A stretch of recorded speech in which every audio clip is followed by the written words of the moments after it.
this is the same way you interviewed your uncle, right? Yes, yeah, and we talked for a while. We talked mainly about gay rights, actually. Actually, more likely his opinion and position on the homosexual, you know, Uh-huh. on how he thought about it. Yeah. So all your past interviews are cataloged or indexed, and I can go back and find it pretty easily. Yep. Yeah. I've talked to a lot of people in my family, and you're one of the only ones that hasn't been like connected directly. Because the Wow. other people that I've talked to like married in, so not guess technically not blood related, but you Yeah. know. Well, it's an honor. Well, I feel in honored. my mind, you're still kind of part of my family. Like you're the head of the church that I grew up in, so Okay. you know, Yeah, I mean, in some way you're extended family, connected. sure. Yeah. But Um. thanks for having me on. I appreciate it. Yeah. No problem. I enjoy the conversation. Whether or not I do well with the conversation is kind of irrelevant. Yeah, you do. Do well. um. It's good. I know because of the recording issue, I didn't record it, but you were talking about how you're going to visit your dad, and because he's going through a surgery right now, and you just want to be there for him. Uh-huh. And that's really nice. Yeah. My stance on because I'm talking to a pastor. This is kind of revolves around religion. That was one of the hardest things to do when you leave religion is some situations like that. I don't know how to talk about it. I don't know what the answer is. Because if there is a God, then there's a really good, helpful answer, and I'm very happy that people are feel so comforted by that. And I don't want to take that from anyone. I really don't. It's just I don't know what I'm supposed to do if I'm not convinced of something like that. Well, you're supposed to do what you're doing right now, and you're supposed to be honest about it Yeah. and talk to people about it. Yeah. Don't. The worst thing to do is just keep it to yourself or pretend and go along with other people and be Mm, a false self. right. Be false to yourself. So you're being true to yourself, and you're doing Trying. the right thing. Yeah. Yeah, I'm trying. Um yeah, it's a difficult thing, and you can like because I've done a lot of I watch a lot of YouTube and I do a lot of research and studies, and the conversations you hear about some of the more hardcore atheists trying to talk to someone who's just like a regular person who's been religious all their lives, and the religious person is kind of it's they've had a specific way of looking at things for so long now that it's like you could just see them seeing that the points being made are sound enough where it's putting them through a lot of pain and struggle. So, you The know, struggle is not a bad thing. struggle's not a bad thing, but it's like sometimes the point is so good that it just it makes you feel like everything you felt that was real when it comes to religion was somehow less than when you felt it. It's disillusionment Yeah, something like or that. disillusionment. Yeah. It's disappointing. It can be crushing. It's yeah. All feelings I've felt in the past and I continue to feel. But I don't know what else to do besides keep chugging along right now. Well, and I felt that way not about losing my faith, but Mm. about losing my naive naivete. What's the word? Yeah, that sounds right. Um, my illusion of the world being a nice place, I wish it was as nice as some people view it, right? you know? Or things just things going well, and the world being a painless place or a nice place. It just all that just Yeah. my whole world crashed down at me all at once in high school, my senior year, Mm. and that was just it's like somebody threw cold water on me, Mm. and I was dreaming, and then all of a sudden I'm awake, and this is a horrible experience. This is a horrible reality. Who wants to live in a world like this where there's this much pain and agony? Yeah. Not that I didn't think about taking my life, but I didn't want to live either. Yeah. I had zero desire Yeah. to go through the amount of pain that I'm going through. It's overwhelming. It kind of The feels shock. at my lowest points I felt like you get stuck in this like like a wave that rolls you over and just constantly rolls you over. And honestly, at a certain point of being spun in that cycle for long enough, you kind of just wish for any out, Yeah. and you Yeah. know, technically there's always a way out, but we always are like, well, that's a bad way out. Let's figure out something else. And that's the right answer. But like that doesn't change the fact that doing something Yeah. along those lines is always possible. Well, And that's rough. and I was reading recently where the Apostle Paul wrote in Philippians about how it's so much better by far to die and be with Christ. Hmm. He said it's kind of like I don't know which one I'd rather choose. I want to be here with you guys because I love you Yeah. guys, but man, I'd way rather die and go be with the Lord, Yeah. hands down. Hmm. There's really no contest. But then he says at the end, he says, "But I'm convinced that I'm going to stick around because you guys need me. Hmm. I still have more work to do here. I'm not done yet." And, uh, Yeah. but he goes through that inner wrestling match, like because he's in jail and there's a Right. chance that he could be killed or Right. executed. Is But he? Does he end up being? Is the he? Bible doesn't say, but tradition says yes. Yeah. Okay. He wasn't the one that History decided to be crucified upside down, right? down that tradition says that's Peter Oh, okay. Okay. because he said, Christ was crucified the regular way, and Right. I'm not worthy to be crucified the same way as my Symbolic to Lord. the So, end. and Hmm. but yeah, Paul was probably killed at some point. But he's writing and saying that I'm not scared of that. In fact, I'm looking forward to it. Hmm. And ever since high school, I've been able to understand what he meant. I've been looking forward to the next life, Mm-hmm. and it's not in a sick way like I want to Of die. I don't course. have a death wish. Mm-hmm. Uh, there's a lot of good things in life too, but if you gave me a choice, if it was, uh, I'd much rather get out of this pain-filled, evil-filled world. Mm. Yeah. It's not, it's not Disneyland. It's not a fairy tale. I mean, I thought I had a rough growing up. I thought I did have a rough growing up. I moved Right. around a lot. Mm-hmm. Didn't always have a place to live. Mm-hmm. Didn't have money. Mm-hmm. Uh, kept changing schools, changing friends. Mm-hmm. Thankfully, my parents stayed married and they loved each other and they loved me and my brother, and always had my brother and my parents around, and had other grandparents and relatives that loved us. Mm. But I kind of thought I was tough. I kind of thought I worked with my hands. My parents never gave me an allowance or any money. I always worked hard and saved money and Mm-hmm. paid for my own stuff. And so I thought I was tough, and I thought I could handle whatever the world throws at me. And then all of a sudden, I felt like the rug was pulled out, Mm. and I'm in a whole nother world, a whole nother dimension of Yeah. pain and confusion, and Feels like a different place altogether. life sucks. All of a sudden, life sucks. It's not just that life is hard. Yeah. Life is absolute misery, Mm-hmm. and it goes on that way. It doesn't end like you said, the tumbling over. It just kind of Mm-hmm.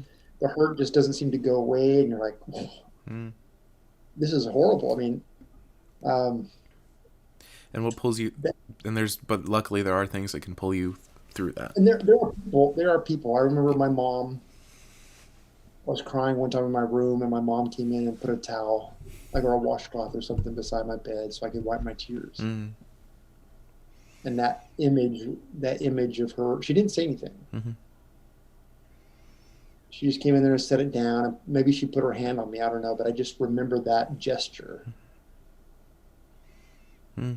And I remember a couple of my friends that would just sit with me and hurt with me. They didn't try to fix it. They Yeah. just hung out with me and kind of tried to absorb some of the poison out of me. Yeah. Sometimes we have to go through that kind of stuff, and that's I would difficult. say, It's difficult from a religious perspective, but it's difficult for anyone's perspective, especially. yeah, oh, it's human. It's a human thing. Specifically, It's yeah. a human issue Yeah. when life, the painful stuff in life happens, and it makes life, it makes you question Mm. life. Mm. Is life itself worth it? It makes me as a believer in God, it makes me question God. If Hmm. we say, God, are you sure you know what you're doing? Hmm. Because from my viewpoint, God, this doesn't look like it's worth it. Yeah. What's your end game, God? I mean, Hmm.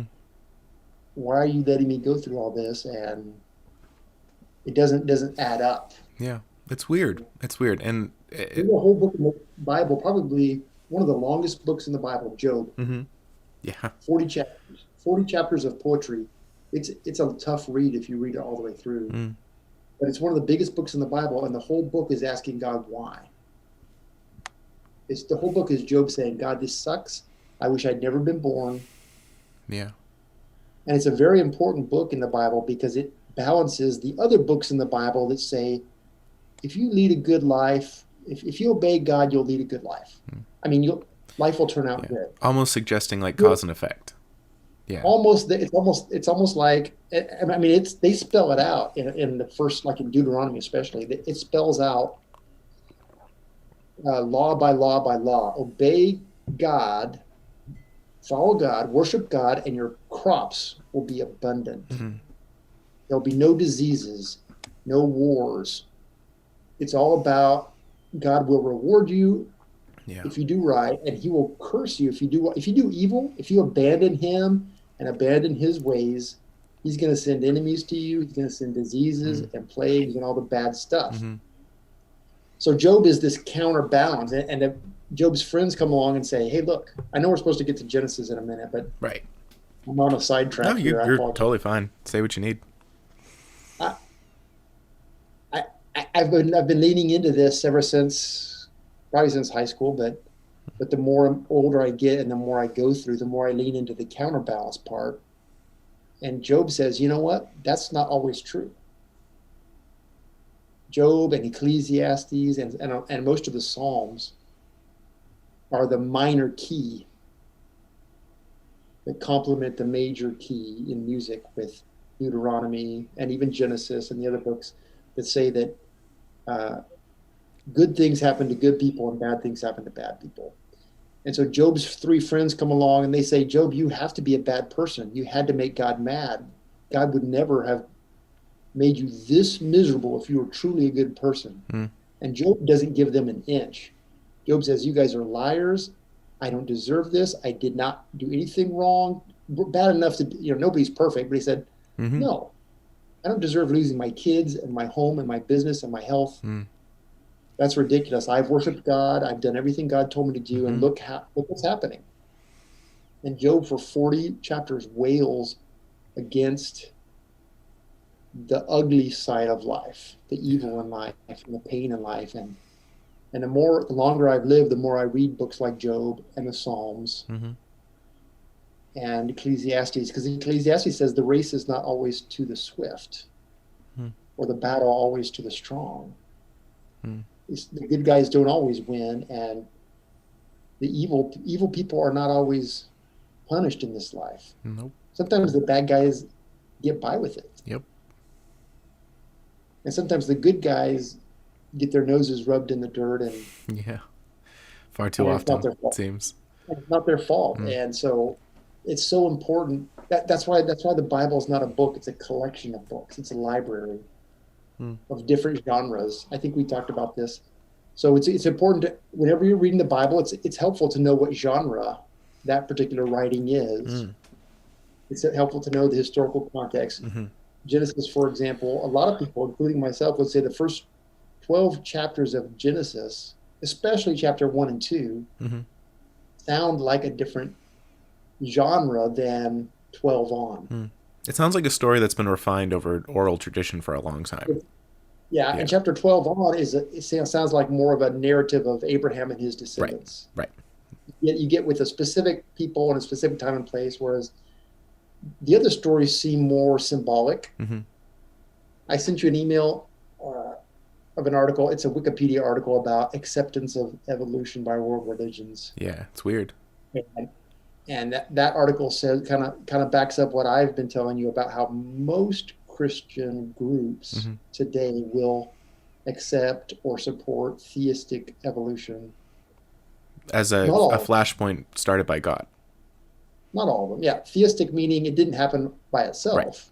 There was some sort of flashpoint that was started by God. But it has a there's a personal divine being that started the world, but Darwin's basic principles of change over time Hmm. is according to most Christians today not contradictory to the Genesis account. I don't think Hmm. there are some. In fact, there are some very vocal ones. Hmm. Probably some you know. I know some. There's some in my family that don't believe that dinosaurs were real and that Yeah. that Or that God they were created the world. vegetarians until the fall. Yeah, That's some interesting stuff. And I'm not making fun of anyone. I'm just saying there that from what we know now, that that doesn't seem to be even possible. probably it's not likely. And in Yeah. fact, from what we know now about human genome sequencing, Hmm. there probably wasn't one male human and one female human that started the human race. Right. And that's as a mythology, the book is amazing. It's great. There's a bunch of great stories in there that we can deep dive into and understand. Um, the real problem comes down to, because we know that what you just said, it probably isn't exactly word for word. This is literally what happened. Then that means that the book is interpretive. It means that Yeah, two people can come to two different conclusions, and agreed. it's not technically it technically doesn't matter. Jesus told people, if your hand causes you to sin, go cut it off. If your eye causes you to sin, pluck it out. Mm, But as far as we know, none of the followers of Jesus who heard him say that yeah. had an eye missing or a hand missing because everyone kind It's of knew symbolic. what Jesus was saying. Yeah, Yeah. there's it's metaphorical, Hmm. Yeah.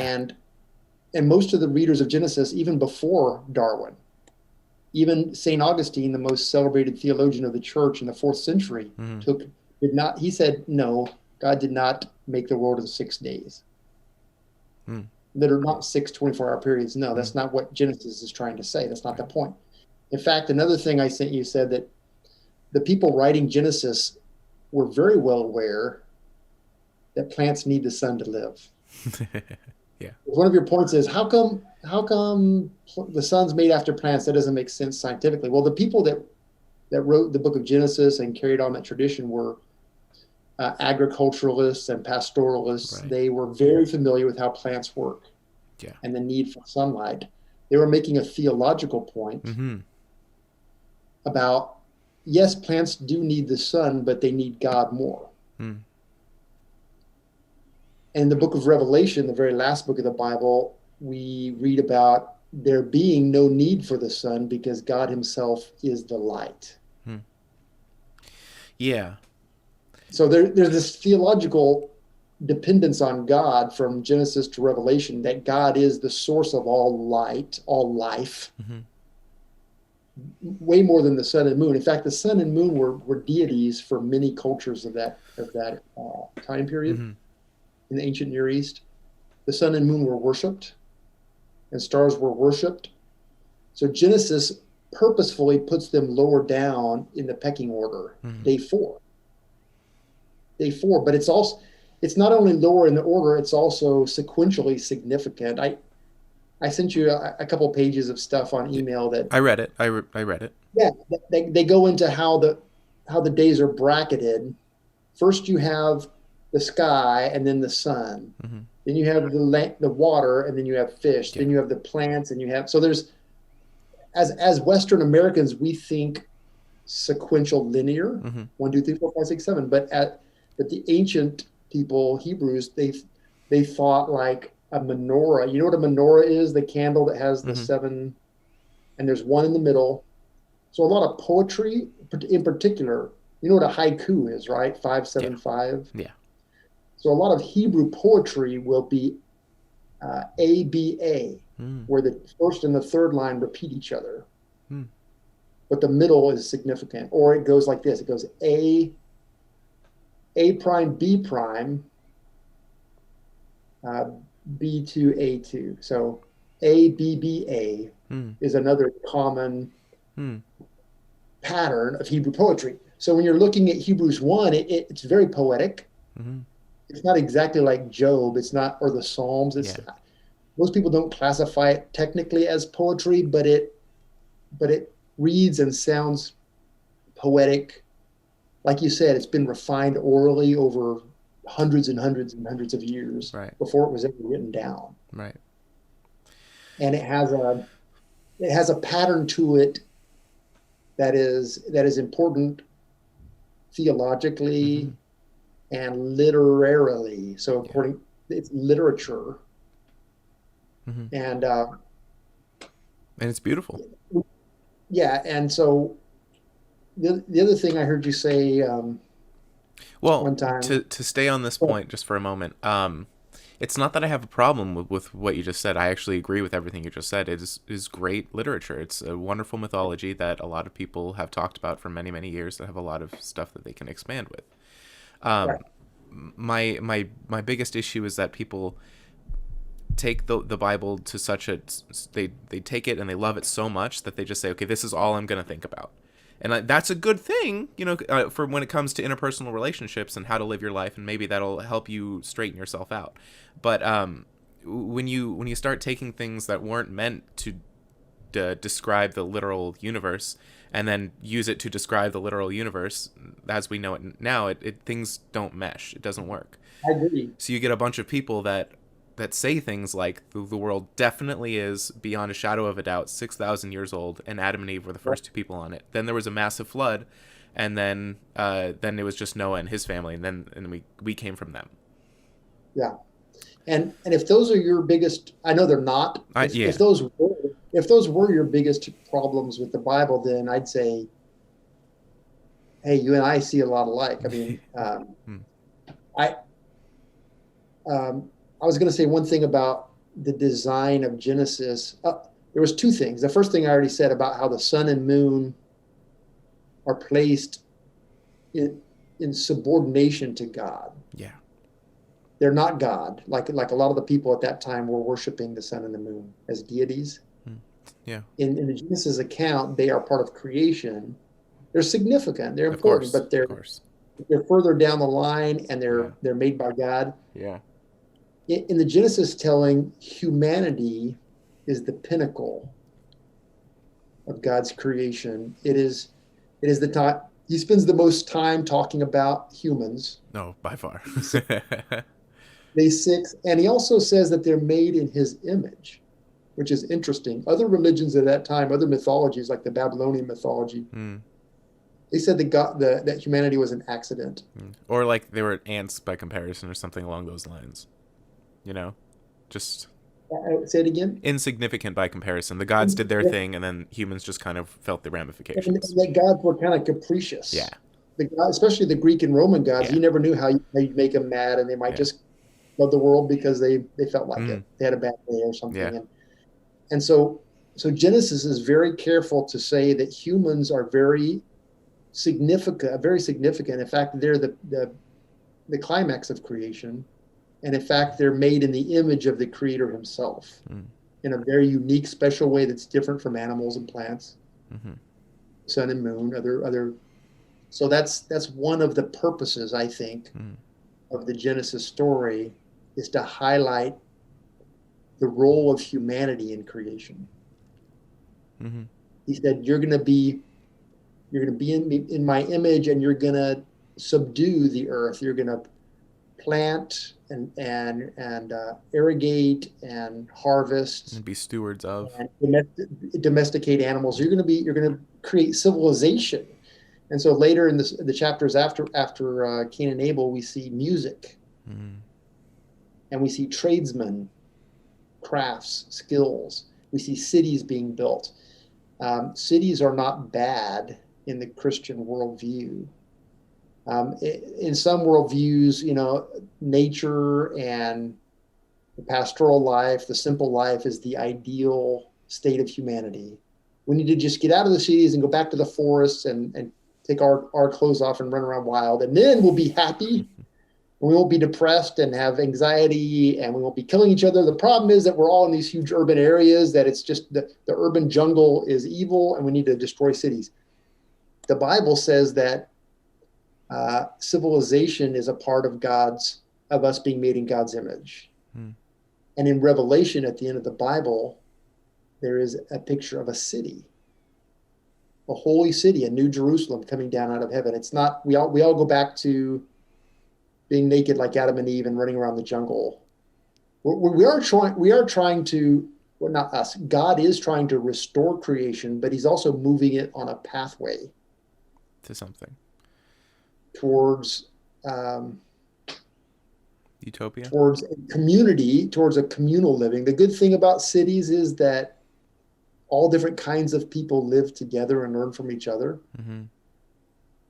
and cooperate. And, in ancient cities, there was the Arab quarter and the Jewish quarter, and you kind of lived by your religion or your tribe or your ethnicity. Mm-hmm. In ancient Roman cities, Roman and Greek cities, Mm-hmm.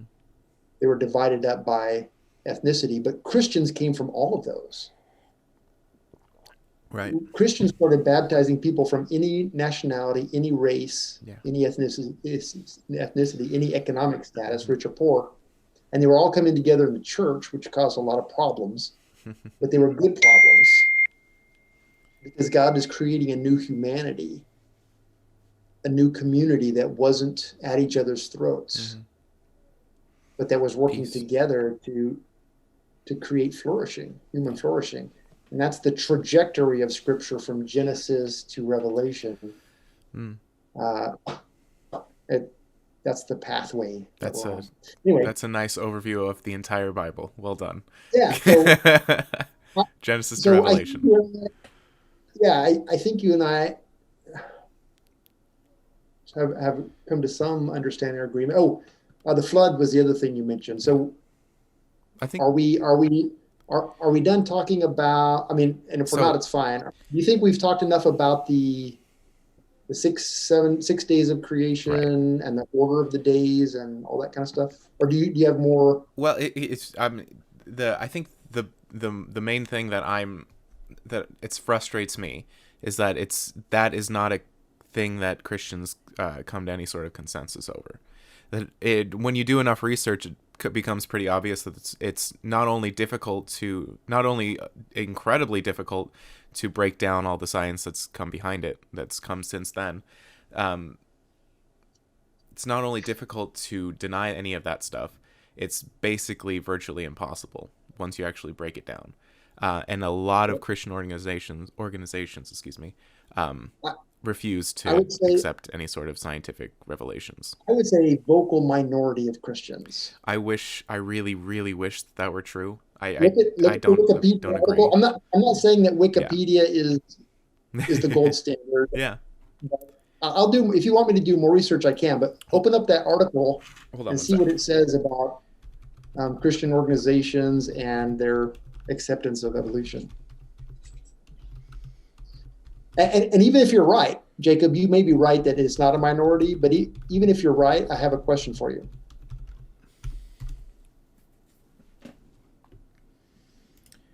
Give me one sec. Ooh. Let's go back. 2014, an article that says 4 in 10 Americans believe God created Earth 10,000 years ago. Young Earth creationism on Wikipedia. So that's a minority. Yeah, yeah. 40% is a lot, but I'll give you that. It's a minority. Um, So my question, Jacob, is even if you're right about it's not just a vocal minority, it's a lot of Christians, maybe half Christians, I don't know. Even if you're right, how many hundred years did it take? I don't know the answer to this, by the way. mhm. How long do you think it took the church and Christians in general, the average Joe Christian on the street, to accept the Copernican view of the universe? Couple centuries. A couple hundred years, maybe. Yeah. And so Darwin was 118, mid 1800s, less than Yeah. 200 years ago. So maybe, do you think maybe, would you give us another 100 years? I don't think we're getting there. I think a lot of churches are getting there, but Yeah. Good point. I think today most Christians would say, yes, the sun is the center of the universe, not the earth. But it did take probably took a couple hundred years for the average Joe to figure that out. I think with evolution, I wouldn't be surprised if it took a couple hundred years for the average Joe Christian to go, you know what, maybe Darwin had a point, and Hmm. maybe that doesn't totally mean I got to chunk my Bible Hmm. away. Yeah, one of the interesting things about I know I bring it up too often, but Jordan Peterson talking about two sides to things like this, where yeah, you can't get away from the idea that there are two sides to basically every issue, even Christianity. There's a side that wants it to remain exactly the same and to continue on either for tradition's sake or for God's sake or something along those lines. You know, Yeah, another side that constantly wants it to shift into something else. So I yeah. think that the church leans heavily on the uh, strict side. These are the rules. Follow the rules. You'll live a good Right. life if you do so. And because of that, any change from the outside that's saying, "Hey, this is true," is going to be met with resistance because that's different from what they already know. Because the default is we own the truth. Exactly. The default that definitely is true. The default is we know the rules, Mm-hmm. and we're going to stick to our guns no matter Mm-hmm. what. Mm-hmm. So And if someone even you making a bring good me argument is kind of an affront to what they believe. so all my life I've been a change agent, and it's been rough, to be honest. A lot of you've been, chewed up and spit out and beaten up by a lot of religious people who think there's only one way to do church, only one way to read the Bible, and if you mention a new way or a different way, you're probably the devil. Well, people believe And that so deeply. yeah. Now, however, the other thing that's really curious about this whole thing is that the Catholic Church, in my opinion, is the most traditional I know. of all the Christian groups, and they're the most accepting of evolution Kind of. as a organization. I wouldn't say the They average Catholic on the road. Yeah, exactly. Because I think that Well, they officially differentiate. stated we cannot deny anything that it said, but we're just not going to really do much research, or not that we're not going to do any research, but we're just not going to really make it a central point of our religion. So yes, evolution is probably true. No, I don't. No, we're not going to fundamentally change anything about the Catholic Church. I don't know what it does change. Yeah, it doesn't I really don't, change anything. I don't know if it does. Yeah, because I don't think Genesis is making a scientific point. Hmm. I think it's making a theological point, Hmm. and it's making a point about human beings Yeah. and about our dependence on God for existence. And so, anyway, if you're some of those Christians that say it's literal 24 hours, and if you disagree with me, then that means the Bible's wrong, and I got to Hmm. throw out the whole Bible. Well, that's a big deal. If people lose their faith over it, that is a big deal. Mm-hmm. But I don't. I think. In fact, I think I told you the story about my friend that he wasn't going to be baptized. He grew up in the church, but he didn't think he could be baptized because he thought you had to deny evolution Yeah. and dinosaurs to be a Christian. He really thought that, and he almost thought he had to check his brain at the door. Everything he learned in college, he had to leave it outside in the car when he came into church. And after talking to him, he realized that, oh, I can be a Christian and a scientist, a thinking, educated person. And he was baptized. He was in his early 20s and became a Christian. The I think that you can live a great Christian life and not particularly believe in God. I think Oh yeah, the problem comes down to the details and the particulars that are spoken as if they're true, and they're 100%. And there's no way to get around them. And so and now I'm wondering what percentage of people are even okay with the idea that it's possible that they're wrong, because it does seem like when you talk to enough Christians that the general consensus is we have the truth. We don't need anything else. And like you were saying, we have the truth. We're in the house. We're in the house that was built for the truth. We don't need anything that's outside of this. yeah. And I And really and that's and you're a great guy who understands that you've put in enough work to realize that you can't just hand wave away any of these scientific principles that are coming in. So that and that's great, but a lot of people in the church aren't you. well, one of the problems is that the church is a little too isolated from other churches. Yeah. When I say the church, I mean certain congregations like Crossroads Christian Church and other Mm. small It suffered from that churches. for a while. They don't have a lot of contact with other religious groups. Maybe Some people do. Hmm. Today we brought in a guest speaker from another church in Salinas. In a couple of weeks, we're bringing in another guest speaker. So we're trying to learn about other religious groups. I went with when I first got here. I went down to Monterey to Shoreline Church Nice. to a Lee Strobel presentation. Lee Strobel's the guy from Chicago Oh, that I really? told you about. These The case trouble for Christ. that it takes more faith to be atheist than a Christian. That's what I said. I don't think he said Oh, that. okay. Um, I think I I don't have know what heard him he. say that quote from him before. Maybe who knows. I don't know. Anyway, we went and heard him speak. Me and your mom and dad, Hmm. and Alan and Ginger Stark, and so I don't want to say that Crossroads is way too isolated. I think it could be more integrated with other churches. But I think in general, a lot of small churches in the United States, they kind of talk to each other and it becomes an echo chamber. So because I've been to a lot of different churches and I listen to a lot of different, like you said, I listen to a lot of different people, not just from this era, but from the last two of history. I listen to other people who disagree with me, who come from other viewpoints. I think that does help me see the bigger picture. Yeah. Whereas somebody that just talks to their own friends in Yeah. church, that's all they think about, Hmm. they're pretty limited. And that's not even, and that's where I'm like, another thing I'm struggling with. You when you actually listen to what they're saying, they're trying to make sense of the world, and they're using the resources that they have at hand. And the one thing that's consistent between them and their community is this book about God. So they gravitate Yeah. towards, well, we all agree on this, that this is a good book, so why don't we just trust that this is the good book? And that's, and it has, but then I I want to say that it's not a problem. I want to say it's not a problem that people believe that, but I also am looking at society in general and how frustrated we are at each other when we look out of our own echo chamber and see all these other people in their own echo chambers, and they're all yelling at each other and yelling at you. For example, a guy told me last week that I am good friends with. He said, "I'm not going to get the vaccine. Or I'm not. I don't think I'm going to get the vaccine." I said, "How come?" He said, "I just don't know what's in it." I said, "Have you read anything about what's in it?" He said, "No." I said, "You know what's in a hot dog that you ate?" Not. He said, "Well, no, not really." But Yeah. I said, he said, "Well, you know what, Shane? Maybe I should read about it and find out what's in it because that's why he's not getting it because he doesn't know what's in it." And Hmm. I told him there's a lot of good information out there. Don't just take my word for it. Yeah. If you want to know how it's made, it's not a secret. Like in China and Russia, we don't know what's in their vaccine.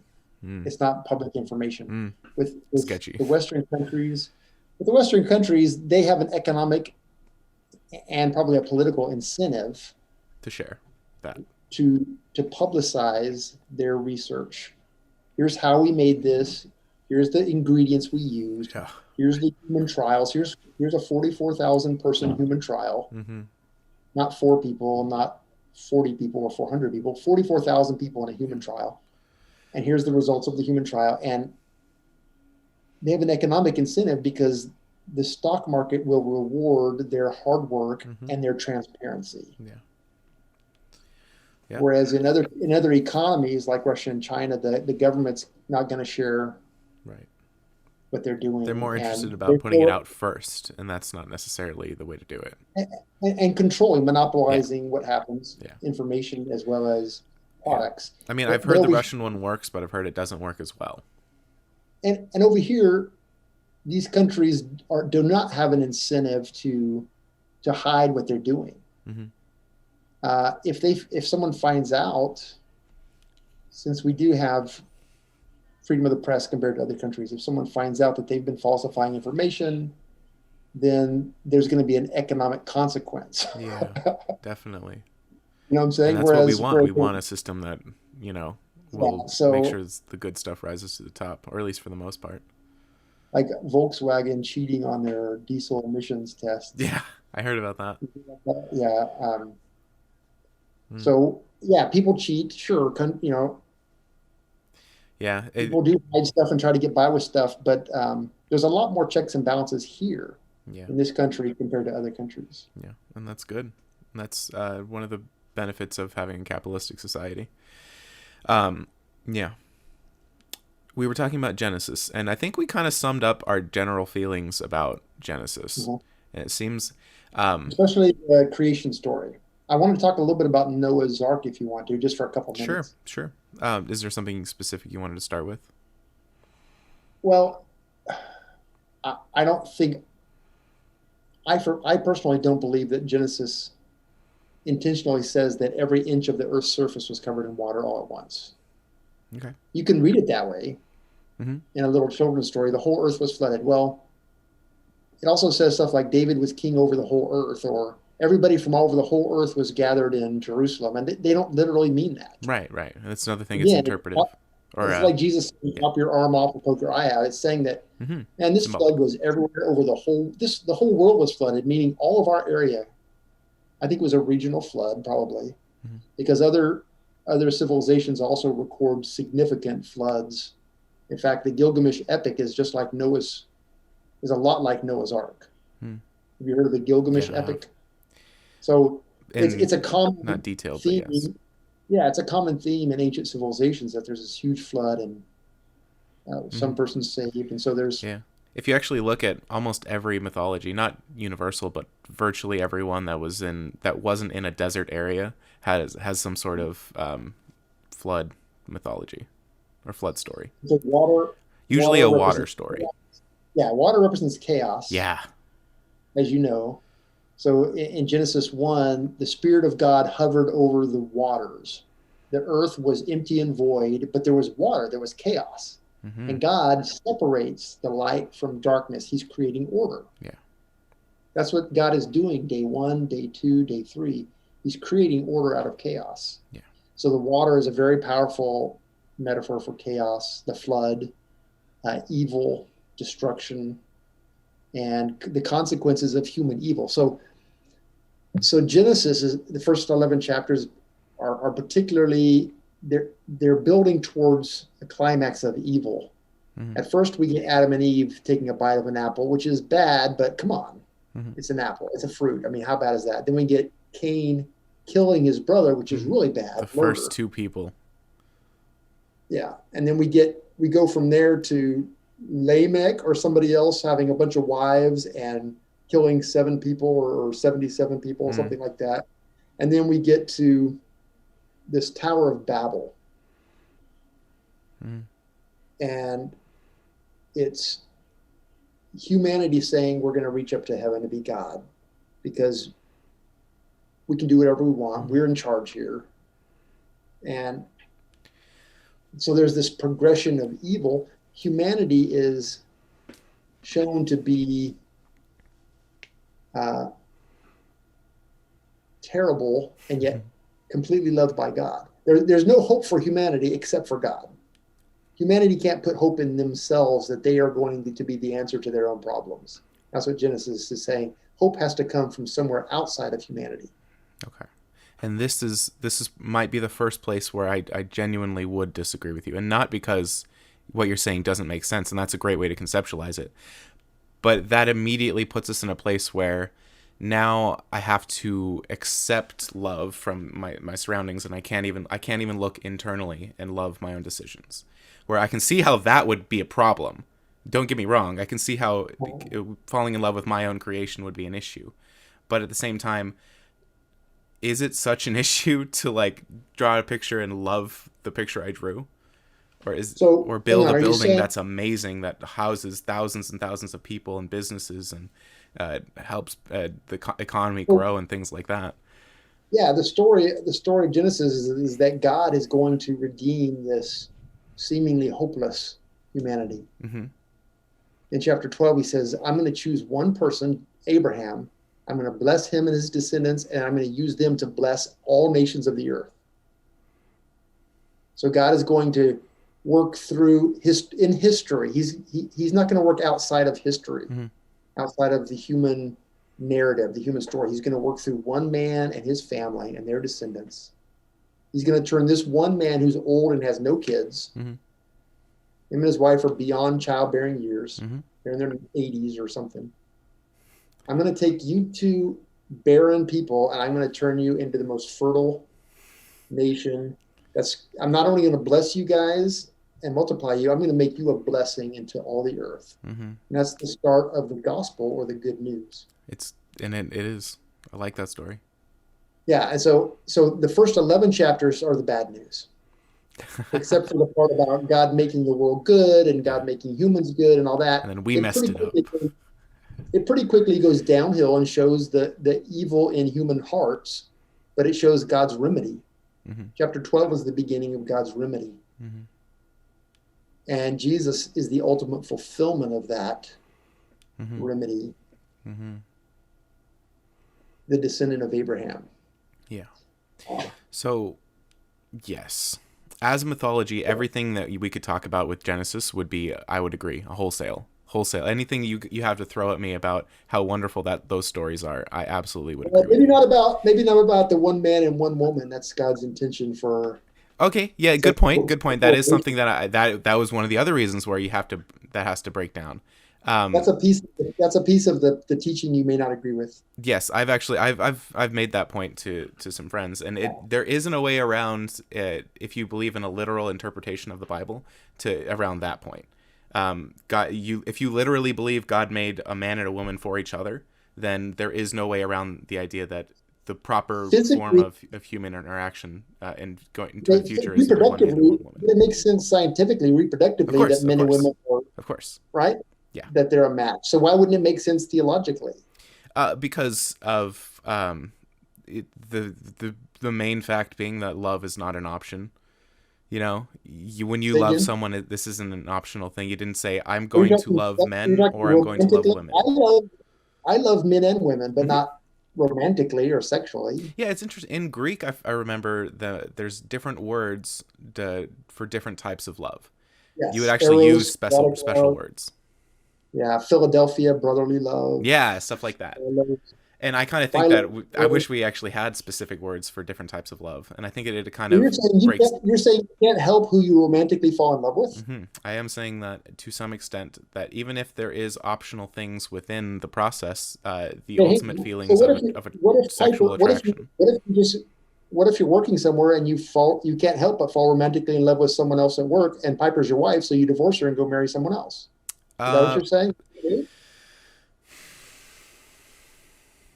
Being is that we are symbolically oriented creatures. The act of promising the rest of your life to a specific person, you can't break that. You can't break it. Yeah, I know. Say it again. What do you mean you can't break it? You can't break a promise like that. If you tell someone, the thing is though, it's first. What do you mean you can't break it? No, seriously, what do you mean you can't break it? If you tell someone this is how I want to live the rest of my life with you, and then you break that, you essentially have said the whole thing was a lie. If you tell someone this is the way I want to live with you, and then at some point, without saying I want to change that, you say you can't change your mind. You can change your mind, but you have to agree upon the decisions before it happens. Otherwise, you lied to them. Essentially, the breaking of a promise is essentially a form of lying to them. He's like, I told. I agree with you there. Okay. So yeah, the symbolic nature of I'm going to appreciate you to the greatest potential that I can, the greatest possible amount that I can. I'm going to try to appreciate you and just you in all forms that I am able to. That's what marriage is. I'm going to try to appreciate you. Okay. And love you. I think I agree with you on that. I'm not sure how that answers my question about how can you not just if you can't help who you fall in love with. Yeah. Can you not fall in love with someone else once you're in a married relationship? I mean, for countless generations, we've talked about how marriage isn't just about love. It is about love, but it's not just about love. There are other reasons to get married to someone. I think that even if it's rough for the individuals who get married, for instance, even if you hate the person you had a child with, you should still be a part of their life as much as possible because you have a child with that person, and you want that child to experience both their parents in their lives. So in situations there's more than just love to marriage, but when it comes to sexual attraction, no, it's not an issue that you're attracted to a woman on the side. That doesn't mean anything. You don't have to follow through with that action. You don't have to take any action on that behavior, that attraction. Uh, yes. Yeah. So why can't you have that attraction to, say you're a man and you're attracted to men? Why can't you have that sexual attraction and not take action on Sure you it? can. I mean, if you're married, no, but that's because you promised something else already. From the get-go, you didn't promise anyone anything, and you're just, everyone's kind of on an equal playing field. Maybe on our next, if I'm good enough and I'm allowed to come back to Of another, course. maybe that's human sexuality is something I'd really like to talk about. I know Mm-hmm. you mentioned Exodus and slavery, and I did some research on that. Yeah. And I'd really leave it up to you because it's your show, it's your interview. So uh, before we close, I really appreciate getting to talk to you. And I learn a lot from you from listening to you too. So thank you for I wish I was more sharing. coherent all the time. you know, sometimes you I make don't good know if points that and makes sense. sometimes I don't, you know? If you do want to have me back at some point, I'd be thrilled to come back. And you pick the topic. I'm a little bit more interested in the human sexuality subject, Of course. although slavery and Exodus, Those are rough. Exodus, is it 21 that you, I think Leviticus 21, 25:41 is also another one that says basically the same thing. Exodus 21 didn't bother me that bad, but the next chapter really did. Hmm. Exodus 22 to me is worse. It's not about slavery. It's about killing women and children. My the one Because I God doesn't command slavery. In my opinion, God never commands slavery. mm-hmm, He puts parameters around it and restrictions on it. mm-hmm. And in my opinion, he's doing away with it slowly over time. Like Jesus didn't abolish slavery. He In didn't, one comment he did a little bit. he didn't command it either. Hmm. I don't think he It's a good point. legitimized it. Although the New Testament does say slaves obey your Yeah. masters. I think that And was the so, thing that Jesus actually said. And so masters anyway, treat your slaves with like dignity or something like that. yeah. And so I see God as putting restrictions on Mm-hmm. slavery so that eventually it's Because on a symbolic level, that is a great advice. I mean, it's obviously slavery is bad, but like that dynamic, that concept of master slave, is something that's in us all. Like you want to be a master of an activity that you do.